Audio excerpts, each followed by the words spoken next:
आज हम बात कर रहे हैं पटवारियों के आंदोलन पर। राजस्थान के पटवारी लगभग 8000 पटवारी पिछले एक महीने से आंदोलन कर रहे हैं, सड़क पर हैं और उनका कहना है कि जब तक अब उनकी मांगें पूरी नहीं हो जाती वो अपनी हड़ताल वापस नहीं लेंगे। और उनका कहना है कि इस बार आर पार की लड़ाई वो सरकार से कर रहे हैं, क्योंकि उनका कहना है कि उनके साथ लगभग 2 दशक से अन्याय होता आ रहा है। हम इसी पर बात कर रहे हैं कि आखिर पटवारियों की समस्या इतनी विकराल कैसे बन गई और उसका क्या निदान हो सकता है। क्या पटवारियों को हड़ताल का अधिकार भी है या नहीं है। इसी मुद्दे पर हमारे साथ जुड़ रहे हैं राजस्थान पटवार संघ से राजेंद्र नेमीवाल जी, हमारे साथ हैं पूर्व सदस्य राजस्व मंडल के RC गुप्ता जी, हमारे साथ हैं राजेश शर्मा जी जो कि एडवोकेट हैं। आप सभी लोगों का बहुत बहुत स्वागत है इस शो में। संक्षेप में सबसे पहले तो राजेंद्र जी, मैं आपके पास ही आ जाता हूँ कि आप लोग आंदोलन कर रहे हैं, आप लोगों ने लाठी भी खाई, आप लोग इतने समय से कार्य बहिष्कार भी कर रहे हैं। थोड़ा सा संक्षेप में बताएं कि क्या आपकी डिमांड है, क्या आपके इशू हैं। राजस्थान पटवार संघ पिछले 15 महीने से लगातार अपना समझौता जो 2018 में हुआ उसको लागू करने के लिए संघर्षरत है। हमने गांधीवादी विचारधारा को अपनाते हुए 1.5 साल में बहुत सारे कार्यक्रम दिए, मूक रैली, लाल बस्ता रैली, काला मास्क लगाना, काली पट्टी लगाना, इसके अलावा बहुत सारे हमने मास्क वितरण किए, इस तरह के कार्यक्रम दिए। हमारा 3 सूत्री मांग पत्र तैयार किया गया, जिसमें एक है हमारा सबसे पहले कि हमें तकनीकी पद अधिसूचित करते हुए ग्रेड पे 3600 दिया जाए। उसके बाद जो छठे वेतनमान में हमारे से सिलेक्शन स्केल छीन लिया गया था, उसको व्यवस्था को पुनः लागू करते हुए 7, 14, 21, 28 और 32 वर्ष की सेवा अवधि पूर्ण करने पर हमें पदोन्नति पद का वेतनमान दिया जाए। और तीसरी हमारी मांग है कि पूर्व में जितने भी हमारे समझौते हुए हैं, हमने जो ज्ञापन दिए हैं छोटी छोटी समस्याओं पर, उन सभी का निस्तारण किया जाए। लेकिन राज्य सरकार पूरी तरह से असंवेदनशील है, पूरी तरह से अमानवीय है। आज तक राजस्व मंत्री जी ने हमारे से कोई बात नहीं की है।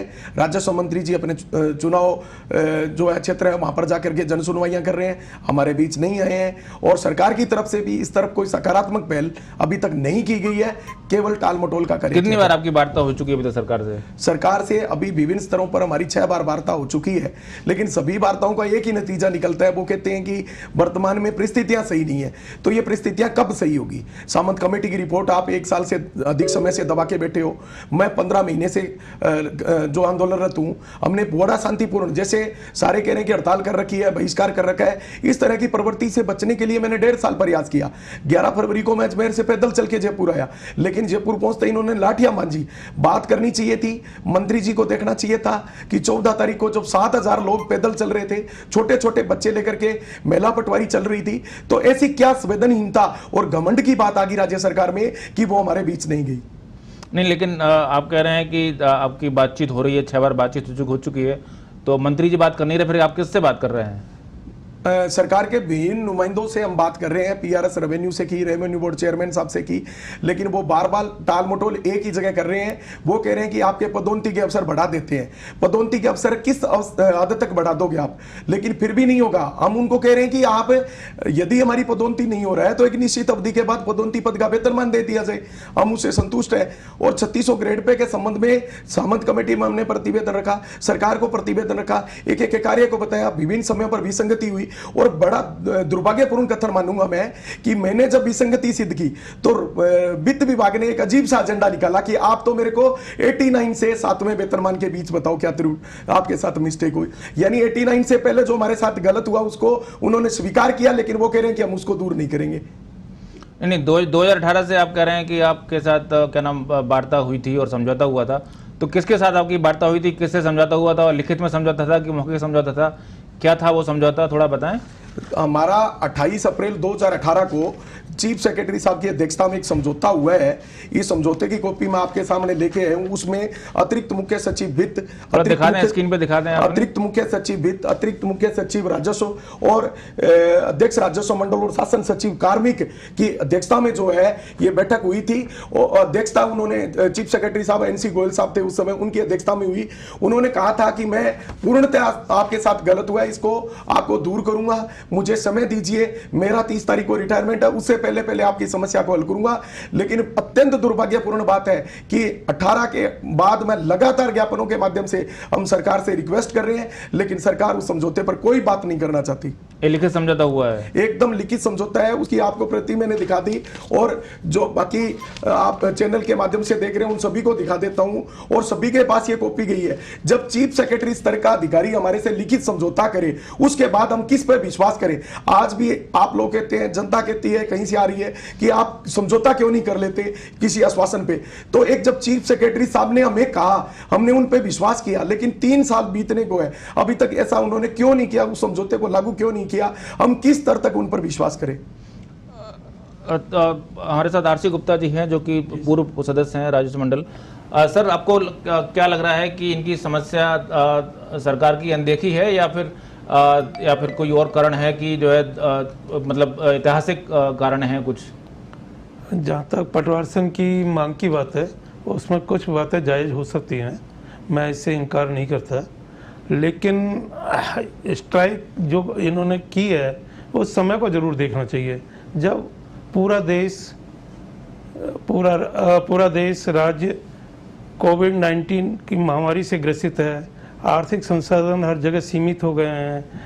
आज की तारीख में ग्रामीण क्षेत्रों में और शहरी क्षेत्रों में जहाँ पे भी इनका पदस्थापन होता है, वहाँ इनकी सेवाओं की अत्यंत आवश्यकता है। न केवल राजस्व कार्य में अटके हुए हैं, बल्कि महामारी संबंधी बहुत सारे कार्य अटके हुए हैं, क्योंकि पटवारी राजस्व प्रशासन और पब्लिक के बीच में एक महत्वपूर्ण कड़ी होता है। इसलिए इनको इस समय को ध्यान में रखते हुए ऐसे समय में मेरे आपका कहना है इनकी मांगे जायज हैं, इनकी मांगे सही हैं, लेकिन समय गलत है। जायज हो सकती है, मैं ये नहीं कह रहा कि नहीं है। कुछ हद तक मतलब क्या कौन सी मांगे इनकी जायज लग रही हैं आपको, और कौन सी मांगे इनका आपको लग रहा है गलत है? जैसे मान लीजिए ये कह रहे हैं कि हमारी 2400 से 3600 की पे स्केल है।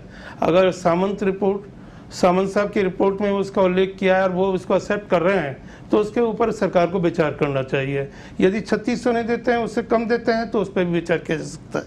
या अन्य इनकी कोई मांग, कंप्यूटर वगैरह, जिस तरह लैपटॉप वगैरह की कोई डिमांड हो, उसको वो पूर्ति की जा सकती है, ताकि ये अपना काम सुचारू रूप से कर सकें। क्या आपकी कंप्यूटर की भी डिमांड है क्या आपकी? सर, ऐसा कोई डिमांड नहीं है। सर ने जैसे कहा एक उपयुक्त समय होना चाहिए।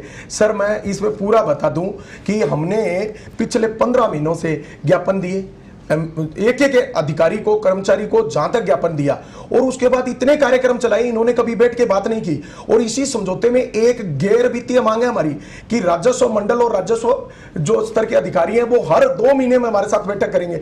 ये बताएं कि सरकार का कोई नुमाइंदा बता दे कि कौन से 2 महीने आपने लगातार हमारे से बैठक की। पूरी तरह गलत है। और सर रेवेन्यू बोर्ड में रहे हुए हैं। सर से मैं एक चीज पूछना चाहूंगा कि क्या रेवेन्यू बोर्ड रजिस्ट्रार के पास रेवेन्यू विभाग जयपुर से लेटर जाए और वो 5 महीने पहले लेटर गया हो, क्या 5 महीने पहले आप जवाब नहीं दोगे? और रेवेन्यू बोर्ड रजिस्ट्रार पटवार संघ प्रदेश अध्यक्ष से ये कहे कि ये लेटर मेरे पास नहीं आया, लेटर रेवेन्यू बोर्ड रजिस्ट्रार के नाम गया, उसमें प्रतिलिपि पटवार संघ प्रदेश अध्यक्ष के नाम है, रेवेन्यू बोर्ड रजिस्ट्रार कहती है कि मेरे को इसकी रिसिप्ट दिखाओ, क्या राजस्थान पटवार संघ प्रदेश अध्यक्ष उनको रिसिप्ट दिखाएंगे? उनकी अधर्मिता, 3 घंटे तक उन्हें मेरे को बाहर बिठा के रखा और फिर मैं वहां से पैदल मार्च किया। यदि सरकार इतनी संवेदनशील थी तो 15 से 11 तारीख से लेकर 15 तारीख जयपुर पहुंचा। रेवेन्यू बोर्ड का कोई आदमी क्यों नहीं है?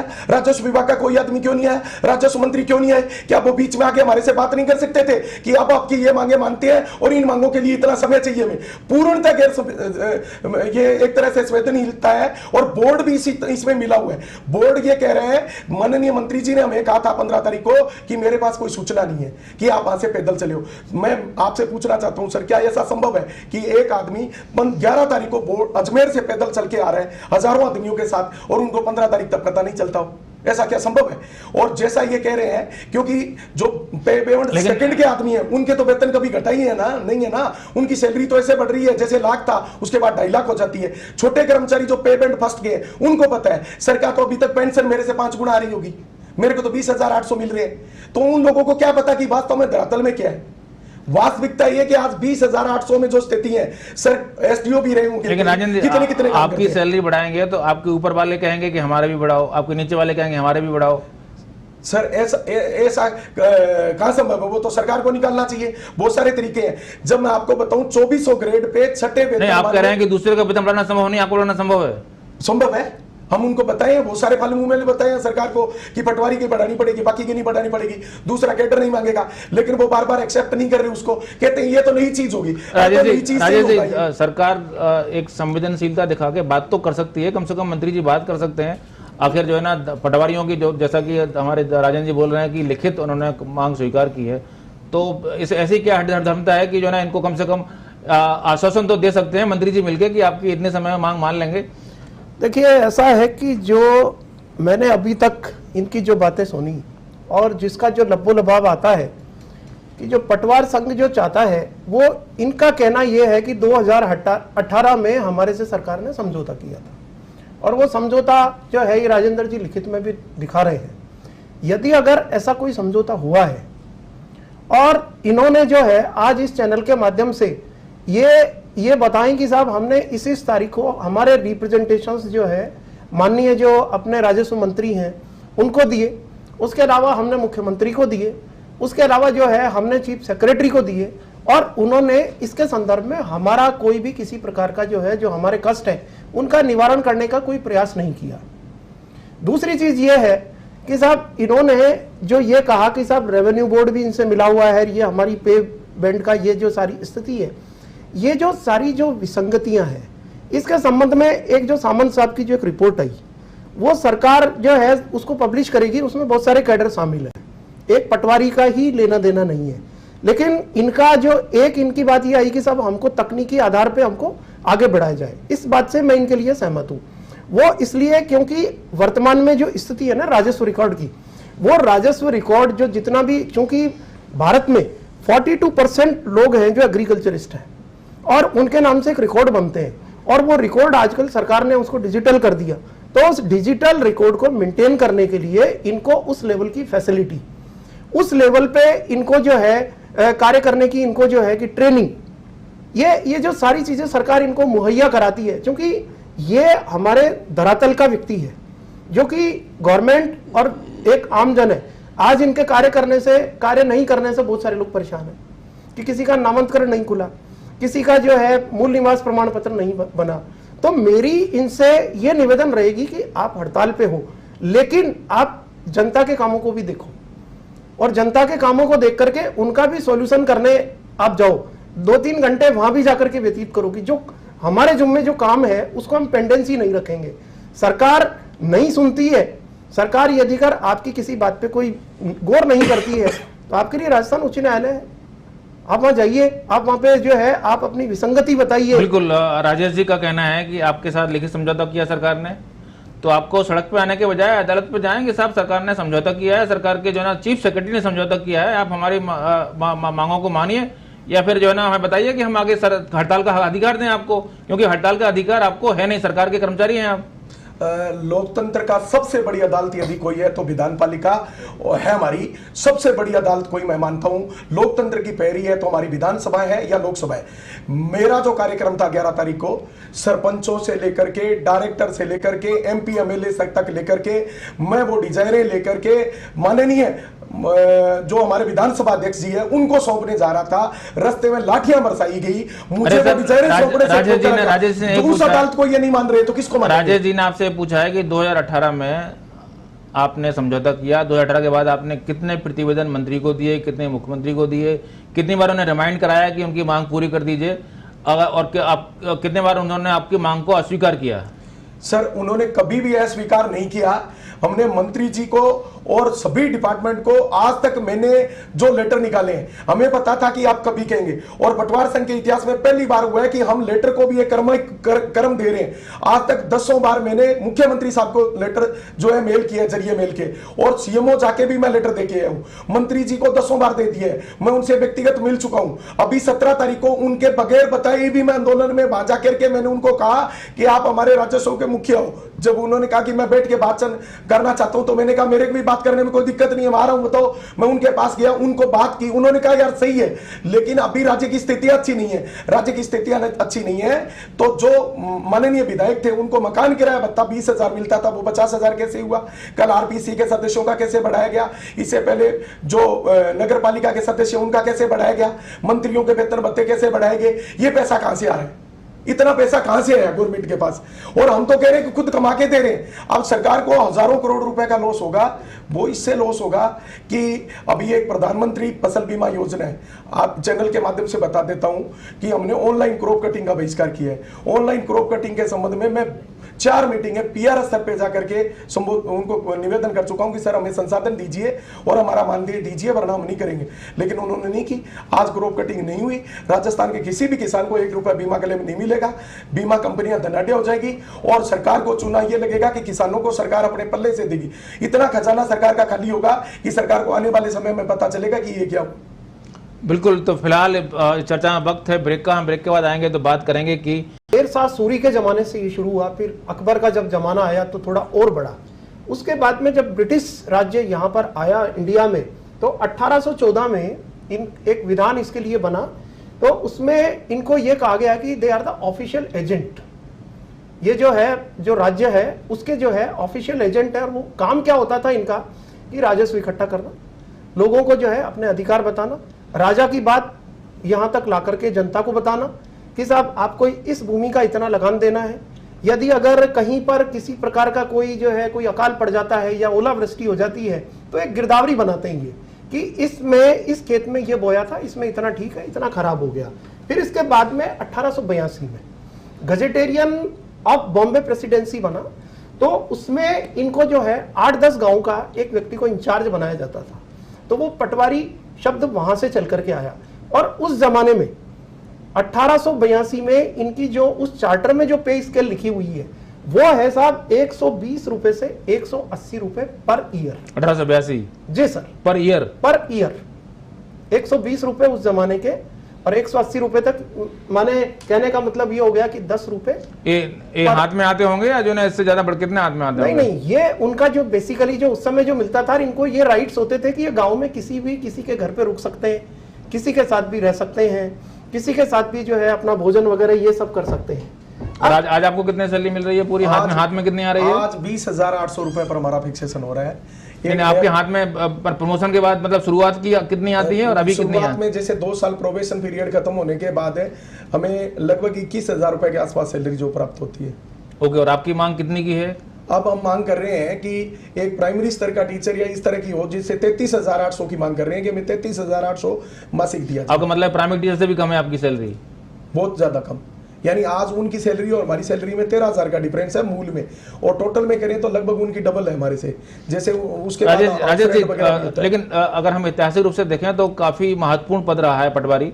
आज भी गांव में काफी सम्मान का पद होता है, काफी उसमें रुतबा होता है। देखिए, लेकिन आपको लगता है कि जैसा कि दावा कर रहे हैं कि लगातार इसकी पद की गरिमा को गिराया गया है और उसकी जो ना वैल्यू जो आर्थिक उसके साथ जो एक इंसेंटिव जुड़ा होता है वो लगातार कम किया गया है? देखिए, ऐसा है कि जो जिस तरह से इनका जो कार्य है, जो रेवेन्यू को ये जो जिस तरह से जो है चलाते हैं और इनके जो बेसिक काम है वो बेसिक काम इनके पास बहुत सारे हैं। ऐसी बात नहीं है कि एक पटवारी यदि अगर जैसे आपको जमाबंदी चाहिए तो आप पटवारी नहीं, आज सरकार ने ऑनलाइन कर दी, लेकिन उस पर भी एक सील लगी हुई आती है कि यह जमाबंदी साक्ष्य में ग्राह्य नहीं है जब तक कि पटवारी उसको अटेस्ट नहीं करेगा। तो आपने एक ऑनलाइन जमाबंदी तो दे दी, लेकिन पटवारी यदि अगर गांव में रहता है तो आज किसी के आग लग गई तो कौन उसको डिटरमाइन करेगा, कौन उसकी लिखा पढ़ी करेगा? यदि अगर आज कहीं पर किसी प्रकार की कोई ओलावृष्टि हो गई, कौन लिखेगा उसका? यदि अगर कहीं अकाल पड़ रहा है तो कौन लिखेगा? लगान माफ हो रहा है तो कौन करेगा? प्रधानमंत्री का जो है फसल बीमा योजना इन्होंने बताई, उस बीमा योजना में यदि अगर किसी को नुकसान हो गया तो उसकी लिखा पढ़ी कौन करेगा? तो ये जमीन से जुड़ा हुआ पद है। हम ये नहीं कहते कि इनको इनकी जो बेसिक नीड्स है, जो इनका जो है एक स्टैंडर्ड उस लेवल पे होना चाहिए, तो सरकार को इस संदर्भ में इनके लिए कंसिडर करना चाहिए कि भाई जो जिस तरह का इनका जो काम है, जैसे ग्राम सेवक का काम है उसी तरह से पटवारी का है, क्योंकि ये जो चीज है राजस्व के लिए ये ग्रास रूट लेवल के अधिकारी हैं। आपका मतलब अपेक्षा हो रही है? यस सर, आपका कहना है राजस्व बोर्ड आप अधिकारी रहे हैं, राजस्व बोर्ड के सदस्य रहे हैं, तो आपके रहते हुए उपेक्षा होती रही, आप लोगों ने कोई कदम नहीं उठाया? राजस्व सचिव, हमारे जो सचिव हैं, मुख्य सचिव, उन्होंने समझौता कर लिया, उसकी अनदेखी हो रही है। अब मुख्यमंत्री सुन नहीं रहे हैं, वो कह रहे हैं सबके वेतन बढ़ा दिए, विधायकों के वेतन बढ़ा दिए, आपके जो है ना आरपीएससी सदस्यों के वेतन बढ़ा दिए, हमें कह रहे हैं कि आपकी आर्थिक स्थिति ठीक नहीं है।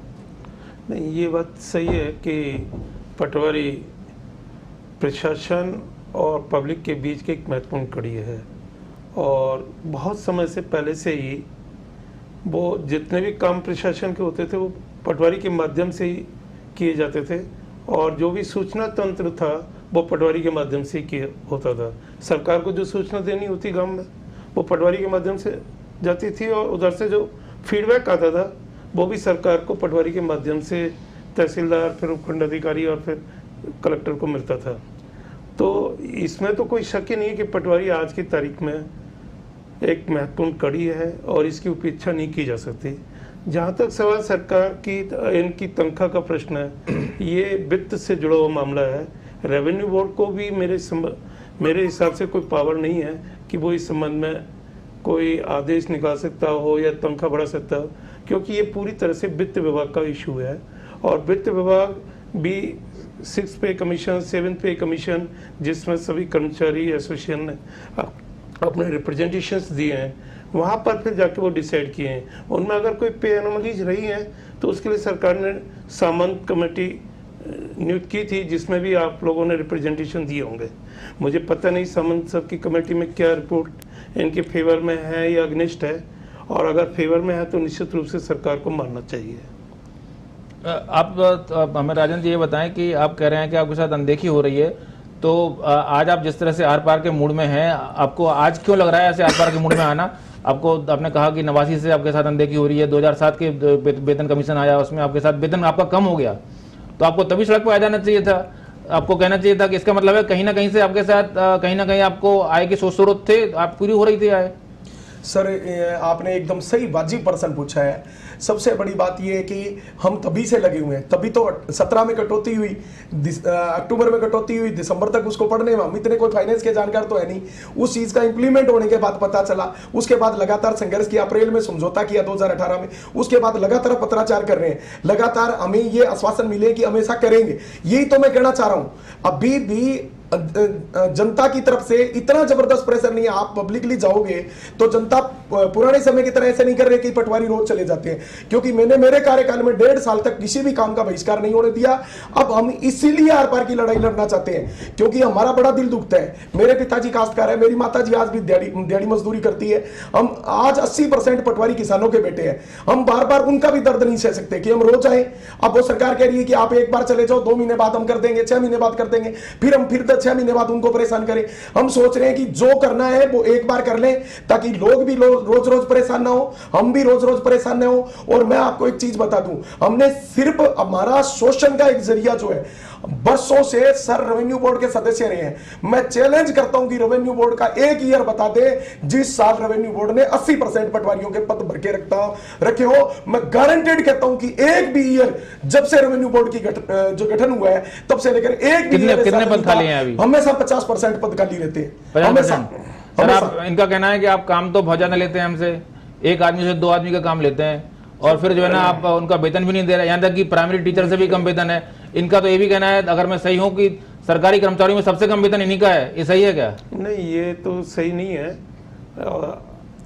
इसे सही नहीं, इनसे कम वेतन किसका है? हमारे से 4th क्लास का कम है जी। नहीं, ये गलत है। और किसका कम है सर बताएं? आप बताएं किसका कम है?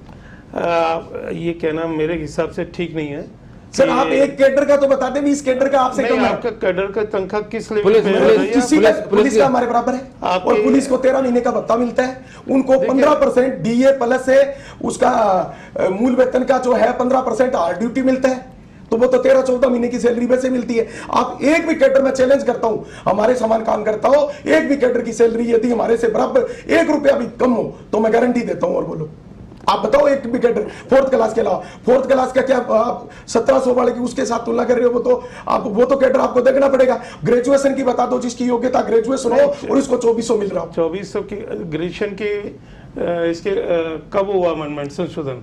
2018 में।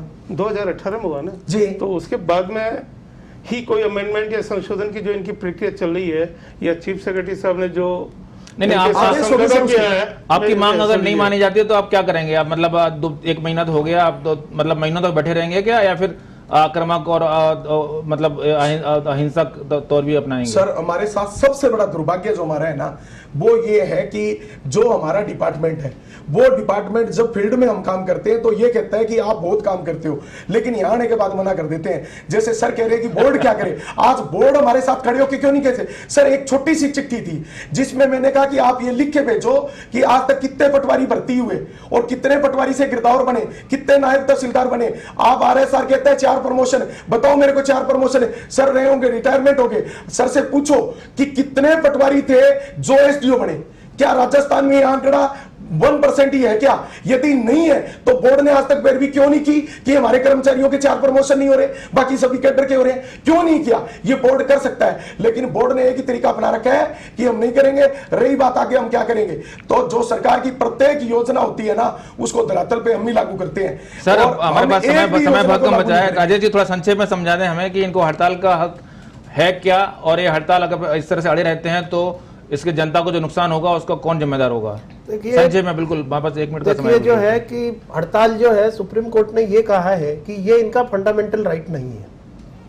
सुप्रीम कोर्ट ने इसके संदर्भ में डिबार कर रखा है, लेकिन इनका जो सोचना है और जिस तरह का जो है सरकार के और इनके मध्य जो है गतिविधियां चल रही हैं और इनके जो कार्य हैं वो भी आवश्यक प्रकृति में। आप क्यों नहीं कोर्ट में चले जाते? कोर्ट में जाके आप क्यों नहीं अपनी मांग रखते हैं? वो बात एकदम सही है आपकी।